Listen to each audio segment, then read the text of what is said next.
پاکستان کا جو میں بزنس فریم ورک دیکھتا ہوں، مجھے لگتا ہے کہ بہت کم بزنس سیکٹرز ہیں جہاں آپ کو ایک روبسٹ ریگولیٹری ریجیم ملتی ہے. بینکنگ سیکٹر ایک ہے. ایز اے ریزلٹ ہمارا جو بینکنگ سیکٹر ہے وہ بہت کمپیٹیٹو ہے، کمپیریبل ہے ریجن میں بھی اور گلوبلی بھی، اور اسی لیے ہم بہت اچھے بینکرز پروڈیوس کر پائے ہیں.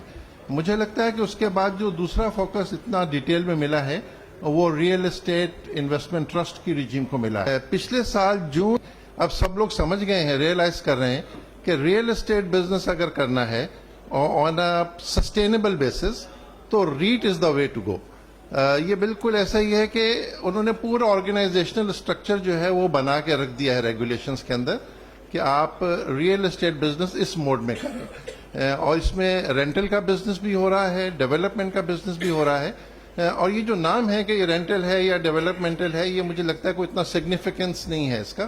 امپورٹنٹ بات یہ ہے کہ آپ ریٹ کی طرح آرگنائز ہیں، جس کا مطلب ہے کہ آپ کیسے کے تحت آپریٹ کریں گے. پاکستان میں سی پی اس کی اوور سائٹ کر رہا ہے، ریٹنگ ہو رہی ہے ریٹ کی تو ریٹنگ ایجنسی انوالو ہے، ویلیویشن ہو رہی ہے ایسٹ کی تو ویلیور انوالو ہے، آڈٹ ہو رہا ہے اکاؤنٹس کا تو آڈیٹر انوالو ہے، لسٹنگ ہو گئی ہے تو پاکستان اسٹاک ایکسچینج کی ریگولیٹری باڈی انوالو ہے. اور بہت ساری ٹرانسپیرنسی کی وجہ سے یعنی کہ یہاں پر ہماری جو مینجمنٹ ٹیم ہے وہ انسٹیٹیوشنز کو جواب دہ ہے، وہ افراد کو جواب دہ نہیں ہے. اس کی وجہ سے ایک مینجمنٹ سسٹم جو ہے وہ ڈیولپ ہو رہا ہے. سو الحمدللہ پچھلے 6-8 مہینے میں ہم نے 12-13 ریٹس کریٹ کی ہیں، اور ابھی لاسٹ 14-15 تاریخ کو سبسکرپشن ہوئی تھی گلوب ریزیڈنسی ریٹ کی.